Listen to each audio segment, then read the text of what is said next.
Bienvenue dans cette nouvelle édition du Non-Stop Info. Au sommaire, c'est officiel, Henri Konan Bédié, le président du PDCI, le Parti démocratique de Côte d'Ivoire, apporte son soutien au président Alassane Ouattara, une union qui leur avait déjà permis de remporter l'élection présidentielle de 2010. La Mauritanie s'emploie à réduire le taux de mortalité infantile. En 2013, le taux de mortalité maternelle était de 626 sur 100 000 naissances et celui de mortalité infantile atteignait les 47 morts sur 1000 naissances. Et puis l'Égypte veut renouer avec la croissance forte et atteindre les 6%. Son économie a été endommagée par 3 années d'instabilité politique. Plusieurs réformes sont ainsi à l'étude et parmi elles la suppression des subventions à l'énergie. La tournée du président Alassane Ouattara a porté ses fruits. L'ancien président Henri Konan Bédié lui apporte son soutien pour le scrutin présidentiel de 2015. Un parrainage de poids puisque le président du Parti démocratique de Côte d'Ivoire était l'allié qui avait permis aux dirigeants actuels de s'imposer. Ibra Radinjaï.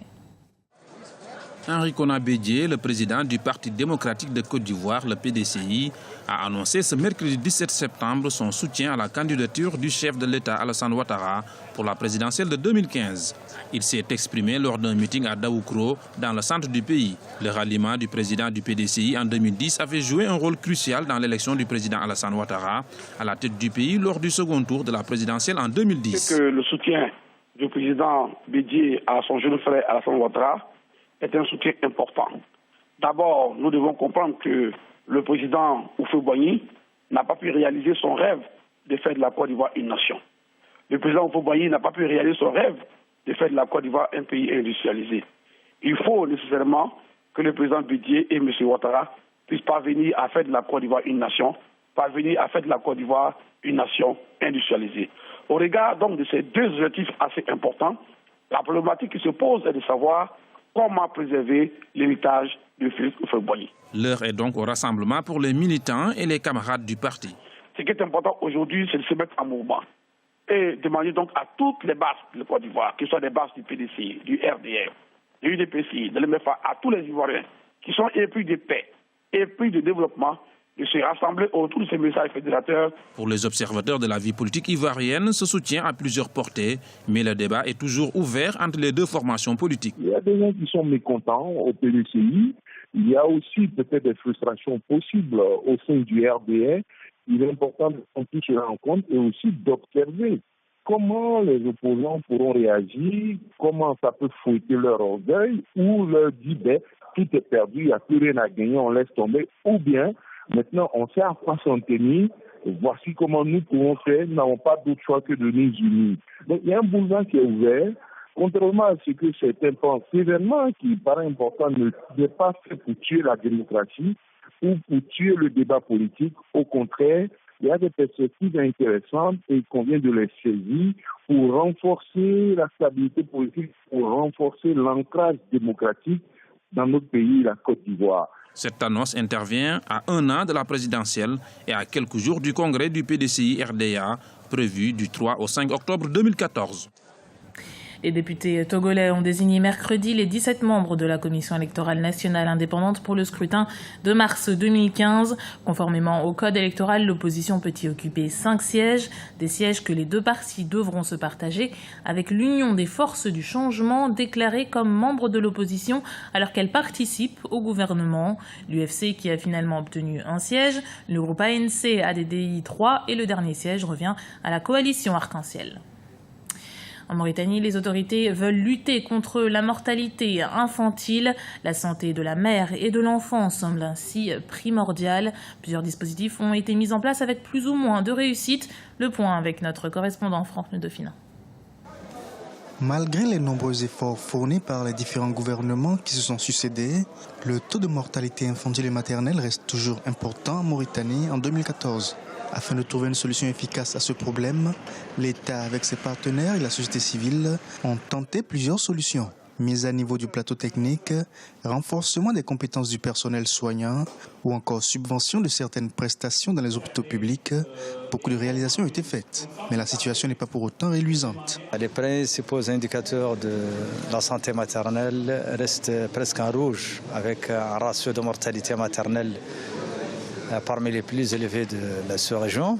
626 décès pour 100 000 naissances suivantes. Un taux de prévalence contraceptive aux environs de 11%. Et des besoins non satisfaits en contraception qui avoisinent les 37%. La santé de la mère et de l'enfant doit faire face à plusieurs difficultés dont un taux de fécondité trop élevé, des pratiques traditionnelles parfois dangereuses ou encore le faible statut de la femme.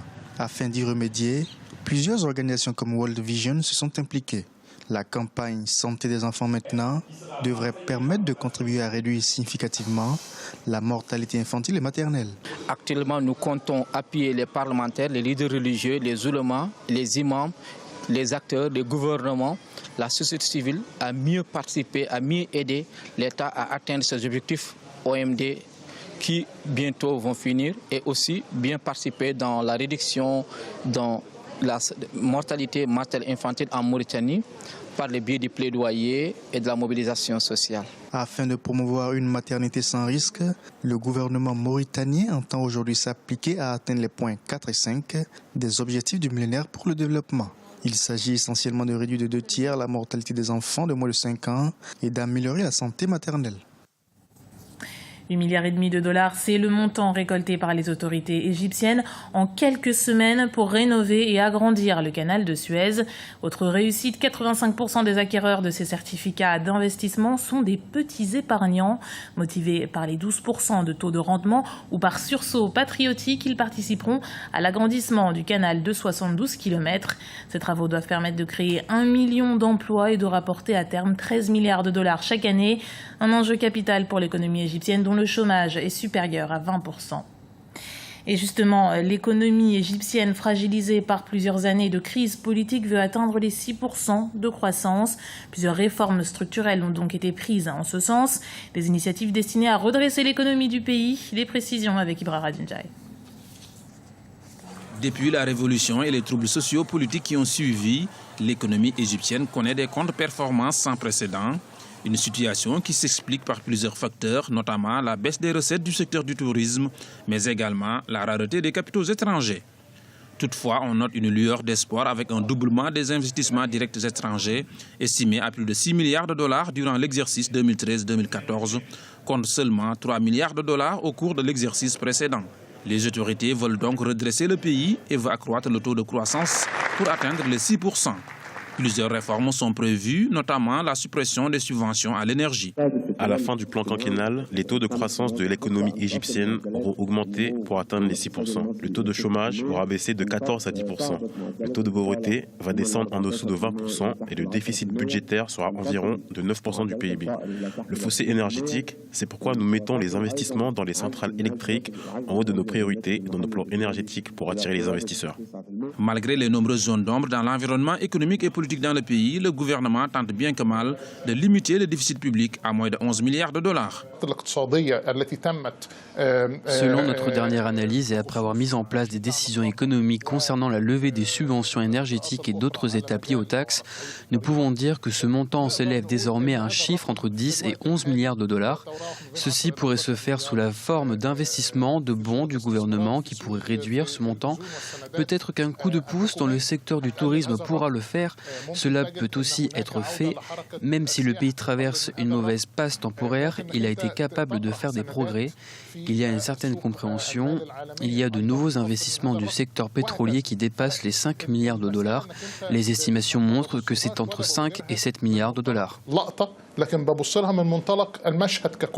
L'Égypte peut compter sur le soutien financier de certains pays frères riches en or noir. Outre l'appui financier, les Émirats arabes unis fourniront environ 9 milliards de dollars de produits pétroliers à l'Égypte l'année prochaine. Former des jeunes Africains dans les différents domaines de l'art plastique, c'est l'objectif des ateliers SAM qui œuvrent en ce moment même à Brazzaville, la capitale congolaise. Cette structure veut accompagner des artistes qu'a rencontré notre correspondant au Congo, Prince Bafolo. Voici son reportage. Nous sommes au quartier Diata à Brazzaville, la capitale du Congo. Depuis le 8 septembre dernier, une vingtaine d'artistes se retrouvent ici pour des formations en critique d'art, vidéo d'art et art plastique. Organisées par les ateliers SAM, une structure culturelle qui milite pour la promotion de l'art, ces formations sont une réponse aux problèmes que rencontrent les artistes africains. Dans plusieurs pays africains, dans le nôtre, il se pose un vrai problème de structure capable d'apporter un soutien réel aux jeunes créateurs. Le but de ces ateliers, c'est de mettre en réseau les jeunes artistes, de leur ouvrir le monde de l'art contemporain. Les formateurs viennent du Mali et de Madagascar. Les artistes du Congo, du Bénin, de la République démocratique du Congo et du Cameroun. Une thématique pour tous, le tissu que chacun doit représenter sur une œuvre. Cette artiste congolaise a choisi d'habiller une guitare alors que celui-ci veut sensibiliser, actualité oblige. Je parle d'Ebola, tel que là, j'ai 2 personnes, tenant un cadavre. En bas, il y a l'autre là, un gant, qui fait interpeller aux gens de savoir se protéger avant de toucher un cadavre atteint d'Ebola. Toutes ces œuvres seront évaluées, exposées et primées à l'issue de la formation le 26 septembre prochain. Également en compétition, cet artiste béninois se sert de cette thématique pour faire passer son message. On n'a pas été lié à la fabrication de ces tissus. Qu'est-ce qui nous a amené à les appeler pain africain? Déjà que nous avons dans nos mentalités que ces tissus sont africains, nous n'aurons plus d'autres tissus qui sont africains. Mais ça, ce n'est pas africain pour moi. Cette année, les travaux de l'atelier passent d'1 mois à 3 semaines, faute de budget. L'organisation de ces rencontres nécessite au moins 18 millions de francs CFA, une somme que l'atelier ne parvient pas à réunir. Malgré les appels à contribution, seuls quelques particuliers soutiennent cette initiative qui existe depuis 2012. C'était le journal de la rédaction. Merci de l'avoir suivi. Retrouvez dans un instant une nouvelle édition du Non-Stop Info sur Africa 24.